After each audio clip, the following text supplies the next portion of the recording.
चलो hello friends, again हम discuss करते हैं एनसीईआरटी बेस्ड क्वेश्चन।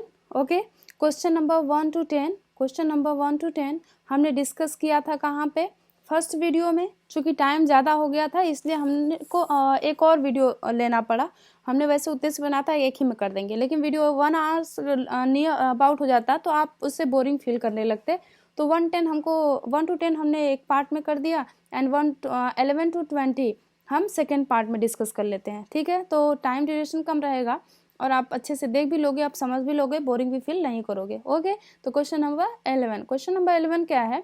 निम्नलिखित मसालों में से कौन सी एक पुष्प कलिका है? तो याद करो कि क्वेश्चन नंबर जो फर्स्ट वीडियो था on the based of NCERT, उसमें हमने 10 क्वेश्चन, लास्ट क्वेश्चन हमने डिस्कस किया था कि जो किस पे था, ये लॉन्ग बेस्ड था। ठीक है, क्लो, जो किस पे बेस्ड था? क्लो पे। क्लो को इंग्लिश में कहते हैं लौंग पे आधारित था। और लौंग का हम कौन सा भाग खाते हैं? पुष्प कलिका खाते हैं। तो हमने उसमें आंसर था कि लौंग है, तो ऑप्शन में था पुष्प कलिका, तो आप उसको पढ़ लोगे तो आंसर यहाँ से मिल जाएगा। तो पहले अच्छा आंसर तो आपको मिल ही गया। ठीक है, अब हमको नेक्स्ट क्वेश्चन पे चलना है। तो फिर से हम वही अगेन जो हमने लास्ट स्लाइड में डिस्कस किया था, लास्ट क्वेश्चन पे, अब हम इस स्लाइड में पहले ही आपको बता देते हैं कि इस क्वेश्चन जो आपको 20 क्वेश्चन ये बेस्ड हैं, बनाए गए हैं, फॉर्मेट किए गए हैं एनसीईआरटी बेस पे, वो आपको मिलेगा आयंस की ऐप पर। आयंस ऐप पर आप टेस्ट देना और टेस्ट देने के बाद आप देखना कि क्या वास्तव में जैसा मैंने क्वेश्चन को डिस्कस किया है एनसीईआरटी को वैसे ही देखे। और यदि एनसीईआरटी डिस्कशन में कोई भी कमी हो तो आप कमेंट सेक्शन में ज़रूर बताना। हम उसको आपकी कमी को दूर करेंगे और अपनी कमी को दूर करेंगे और फिर हम उसको और बेहतर तरीके से डिस्कस करेंगे। ठीक है, तो आप टेस्ट देने के बाद वेबसाइट पे आप डिस्कशन को कहाँ देखोगे?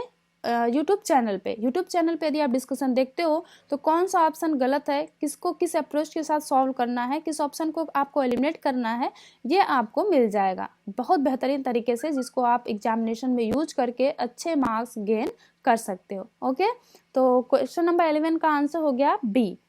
ठीक है, here is B. Next question is 12। Question number 12 is निम्नांकित में से कौन सी एक सुमेलित नहीं है?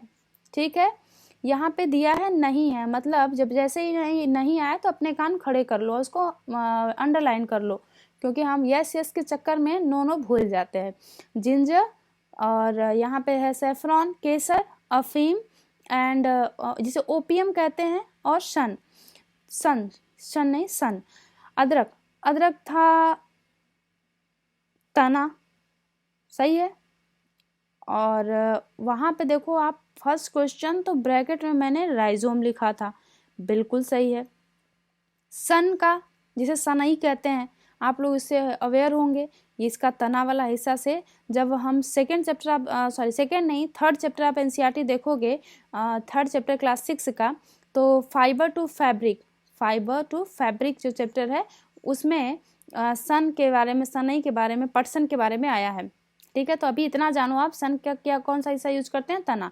अफीम की डूडी, ये ओपियम होता है, ओपियम प्लांट्स होता है, ये प्लांट्स ओपियम प्लांट्स, जिसे पोस्ता के नाम से आप जानते हैं। पोस्ता का दाना आप यूज भी करते हैं, पट्टी बनती है इसकी मकर संक्रांति पे, जिसे उत्तर प्रदेश में खिचड़ी कहा जाता है, तो मकर संक्रांति पे, और पंजाब में लोहड़ी कहा जाता है, तो पोस्ता के दाना का यूज होता है।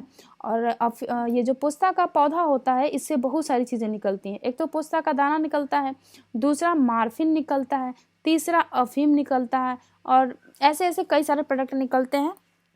तो उसका हम आगे क्वेश्चन है इस पे बेस्ड है। केसर की बात करोगे तो केसर न्यूज़ में बना हुआ था। भारत में सबसे ज़्यादा केसर, सबसे ज़्यादा सैफरॉन कहाँ पे होता है? जम्मू एंड कश्मीर में, कश्मीर वैली में। कहाँ होता है? कश्मीर वैली में, कश्मीर वैली में होता है। और भारत का सबसे ज़्यादा केसर उत्पादित करने वाला राज्य है जम्मू एंड कश्मीर। जम्मू एंड कश्मीर के बाहर पहली बार हिमाचल प्रदेश में केसर का उत्पादन किया गया है, इसलिए न्यूज़ में था। तो अब यहाँ से इस तरह से क्वेश्चन आने की पॉसिबिलिटी है। तो फ्रेंड्स, इस तरह के क्वेश्चन को आप एक बार प्रैक्टिस जरूर कर लेना। आप ऑनर्स के ऐप पे टेस्ट जरूर दे देना। आंसर क्या हो जाएगा? केसर। क्योंकि केसर का देखो खास बात है कि ये जो इसका फूल होता है, ये होता है इसका ये हो गए पंखुड़ियाँ हो गए, और पंखुड़ियों के बीच में यहीं पे वर्तिकाग्र होता है, बहुत पतली पतली रेशेनुमा।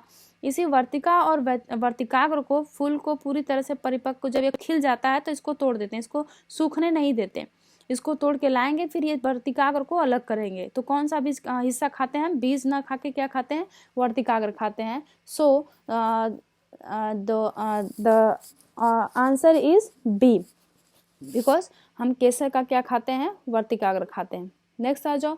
केसर होता है सूखा मिश्रण पत्ती का और तना का, पंखुड़ियों और जड़ों का, फूल के बीज बनाने वाले भाग का।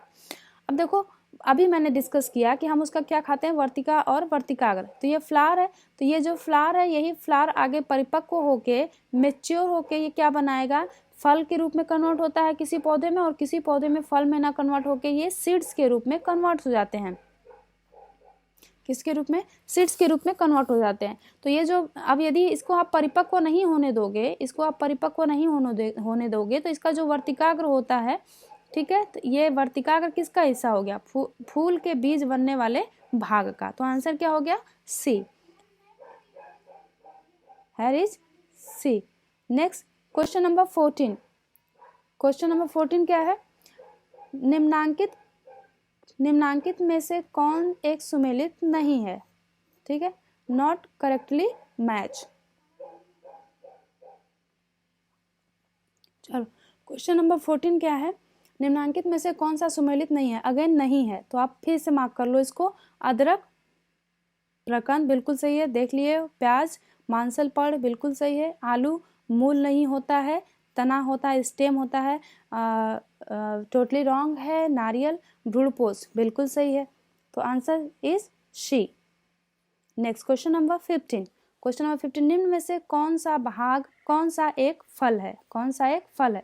अब देखो, यदि हम साइंस के भाषा में बात करें, इन साइंस लैंग्वेज, फ्रूट किसे कहते हैं? फ्रूट्स किसे कहते हैं? तो जब पौधे में फूल लगता है और उस फूल के लगने के बाद जो उत्पाद बनता है, जहाँ पे पौधे अपने कुल को आगे बढ़ाने के लिए एक विशेष प्रकार का उत्पाद तैयार करते हैं, उस फूल के बाद बने उत्पाद को हम फल कहते हैं। बात समझ में आई? और फल में क्या होना चाहिए? फल में ऊपर एक पिल होना चाहिए, बीच में मांसल संरचना जैसी होनी चाहिए। यदि वो नम है तो होगा, सूख जाएगा तो ये मांसल संरचना की नमी वाष्पीकृत हो जाएगी, तो वो इस रूप में नहीं रहेगा, और अंदर क्या हो? बीज हो। इस प्रकार के जो उत्पाद होंगे उसे फल कहोगे। तो ऑप्शन देखो, ए पोटैटो, ये तो स्टेम है, बहुत बार आ चुका है। मूली, ये रूट है, because there is no node. ठीक है। भिंडी में देखो, ये भिंडी का पौधा है, यहाँ से निकला एक फूल, ऐसे बड़ा सा पीला सा फूल होता है इसका, और इस फूल के बाद यहीं से क्या निकलता है? फूल के गिरने के बाद भिंडी निकलता है। तो भिंडी को लेडी फिंगर कहते हैं। तो ये क्या हो गया? भिंडी एक प्रकार का फल हो गया। ठीक है। नेक्स्ट है शकरकंद, ये तो आपको पता ही है कि ये किस कैटेगरी में आता है? रूट में आता है। नेक्स्ट आ जाओ 16, क्वेश्चन नंबर 16। पादप कली है एक भ्रूण टहनी, एक भ्रूणीय पत्ती, एक भ्रूणपोष, एक बीज। पादप कली की बात करोगे तो यहाँ पे ये जानना, ये आपसे इनडायरेक्टली पूछ रहा है कि क्या आप लौंग के बारे में जानते हैं कि नहीं। सही है। जब कली की बात होती है तो ये कली ही जब अपने परिपक्व अवस्था में बन जाता है तो फूल बनता है, और इस फूल से फिर अपनी पीढ़ी को आगे बढ़ाने वाले बीज भी बनते हैं, और अपनी पीढ़ी को वो बीज केवल बीज के रूप में भी हो सकते हैं और फल के साथ बीज के रूप में भी हो सकते हैं। तो फूल के बाद ये इस प्रकार, यानी कि जब ये फूल परिपक्व नहीं है तो ये अपने भ्रूणपोष अवस्था में है, ये भ्रूणपोष एक कली है, तो ये कहलाता है पादप कली। पादप कली, इसका वास्तव में पादप कली क्या होता है? पौधे का एक भ्रूणपोष होता है, जहाँ पे प्रारंभिक अवस्था में पौधे का भ्रूण पल रहा होता है। भ्रूण यानी कि प्रारंभिक अवस्था का बीज का ग्रोथ होना। ठीक है। Answer is 1 minute. शिट, सही है। भ्रूणपोष हम किसको ले लिए? बीज को। सॉरी फॉर दिस, यहाँ पे है भ्रूणपोष। हम किस, भ्रूणपोष क्या होता है? बीज होता है। बीज भ्रूणपोष होता है, जिसे आप लगा दो जमीन में तो निकल जाता है।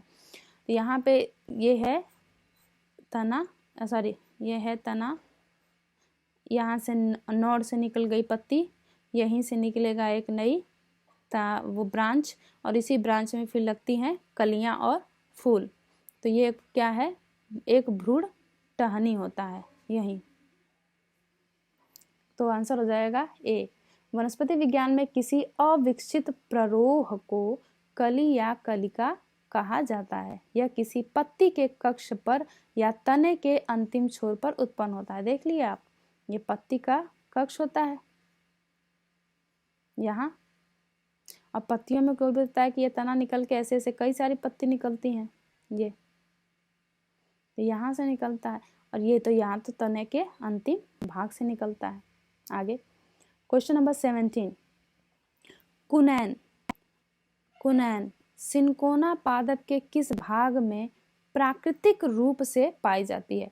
सिनकोना पादप का जो छाल होता है, जैसे पादप है तो ये छाल बाहर का जो लेयर होता है, जैसे नीम की छाल की बात की जाए तो नीम का जो ऊपर का कोशिका भित्ति होता है, उसी कोशिका भित्ति को छाल कहते हैं। तो जो सिनकोना पादप होता है, उसके जब छाल को हटाते हैं तो वहाँ से जो पदार्थ निकलता है, वो जो छाल होता है, उसी छाल से हम क्या बनाते हैं? कुनैन नाम की दवा बनाते हैं। और ये दवा किस रूप में यूज़, किस बीमारी के लिए यूज होती है? मलेरिया के लिए यूज होती है। चूँकि मलेरिया जब कोविड इन्फेक्शन फैला हुआ था, तो मलेरिया के भी केसेस कुछ बहुत तेज़ी से फैल रहे थे। तो मलेरिया के लिए एक दवा आती है क्लोरोक्विन, जिसका कोविड के समय, इलाज के समय भी यूज हो रहा था। क्लोरोक्विन, एक पैरासीटामॉल और एक क्लोरोक्विन, इनका यूज हो रहा था कोविड के इलाज के समय में। तो क्लोरोक्विन यानी मलेरिया की दवा न्यूज़ में बनी हुई थी, तो ये क्वेश्चन पूछे जाने की संभावना बढ़ जाती है। ओके, तो इसका आंसर हो जाएगा पेड़ की छाल से, यानी D. There here is D. Next question आ जाओ। ये कौन सा क्वेश्चन था? ये क्वेश्चन नंबर 17 था, तो अब ये क्वेश्चन आ गया क्वेश्चन नंबर 18। Question number 18, नोस्कापिन। नोस्कापिन किससे प्राप्त होता है? मैंने आपको बताया था कि जो अफीम होता है वो किससे मिलता है? पोस्ता से। पोस्ता से क्या क्या मिलता है? एक मिलता है, देखो ये पोस्ता से एक नोस्कापिन मिलता है, नोस्कापिन मिलता है। दूसरा मिलता है मार्फिन। दूसरा क्या मिलता है? मार्फिन। तीसरा कौन सा मिलता है? अफीम। चौथा हम यदि परिपक्व हो जाने दें तो क्या मिल जाता है? पोस्ता, जिसका हम खाद्य पदार्थ में पट्टी के रूप में, या जब ये महिलाएं गर्भवती होती हैं तब भी उसमें डाला जाता है, या तो जो वो मकर संक्रांति या खिचड़ी पे जो वो लाई का बनता है ना, बॉल जैसा, जिसे ढूंढा गांव में कहते हैं, उसमें भी ये डाला जाता है। इसको छोड़ के बाकी जितने भी पदार्थ हैं ये मेडिसिन पर्पस से भी यूज होते हैं, और ये नशीले पदार्थ के तौर पे भी यूज होते हैं। ठीक है, तो इसका आंसर हो जाएगा ए, क्या? पोस्ता। देखो ऑप्शन ए इसका करेक्ट है। ठीक है, ए इज करेक्ट। चिकित्सकीय दृष्टि से महत्वपूर्ण नोस्कापिन पोस्ता से प्राप्त होता है। देखो यहाँ पे चिकित्सकीय दृष्टि से, यानी कि ये चीज़ें जो है ये मेडिसिन पर्पज से यूज होती हैं। नेक्स्ट क्वेश्चन नंबर 19, मार्फिन किससे प्राप्त होता है? तो याद करो, अभी ऊपर जस्ट मैंने बताया क्या क्या मिलता है पोस्ता से।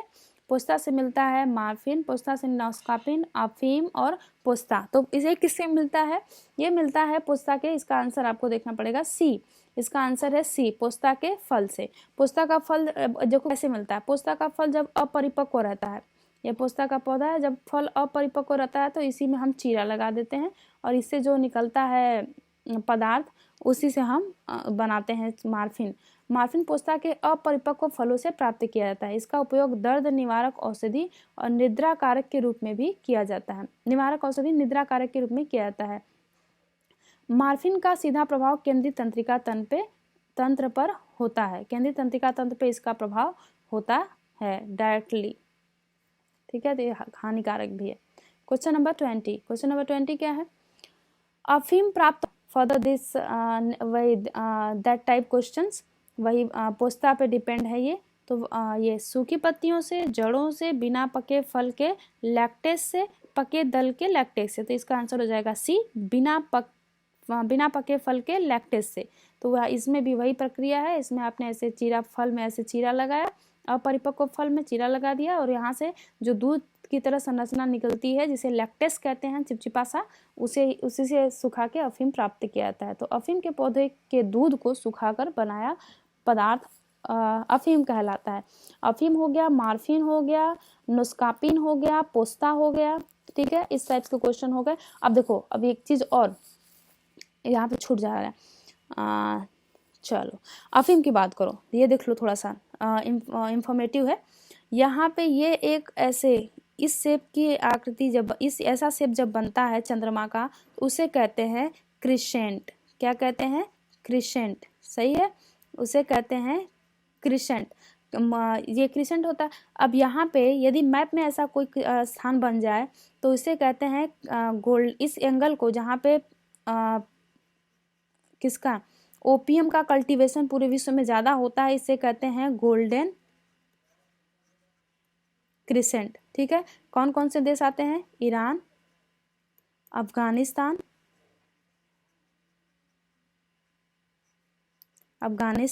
एंड पाकिस्तान।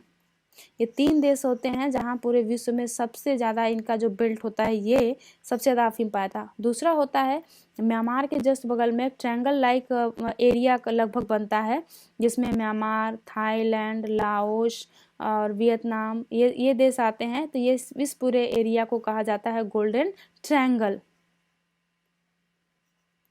क्या कहा जाता है? गोल्डन ट्रायंगल कहा जाता है। तो गोल्डन ट्रायंगल में सेकेंड प्लेस पे है जहाँ पे ओपियम का कल्टीवेशन किया जाता है, यहाँ पे ओपियम का कल्टीवेशन किया जाता है। अब यहाँ से गोल्डन क्रिसेंट, यहाँ से ओपियम, ये पंजाब से पाकिस्तान हो गया, पाकिस्तान से पंजाब, पंजाब से हरियाणा, उत्तर प्रदेश, वेस्ट बंगाल, इधर से जाते हुए आप इसका north east, south east Asia में और ईस्ट एशिया में इसका ट्रेड एंड कॉमर्स चलता रहता है। तो इसी पे एक मूवी बनी है उड़ता पंजाब, आलिया भट्ट की है, शाहिद कपूर है, तो देख लेना आप उसको, ओपियम के बारे में। ठीक है, चलो तो दिस इज़ कंप्लीट। ओके, तो अगेन मैं फिर कहूँगी कि आप आयंस ऐप पे टेस्ट दोगे, और टेस्ट देने के बाद आप यहाँ पे एक्सप्लेनेशन देख लोगे। Okay, thank you. अब यहाँ पे आप देख सकते हो कि कैसे एनसीईआरटी पे बेस्ड क्वेश्चन बनते हैं। Okay guys, thank you.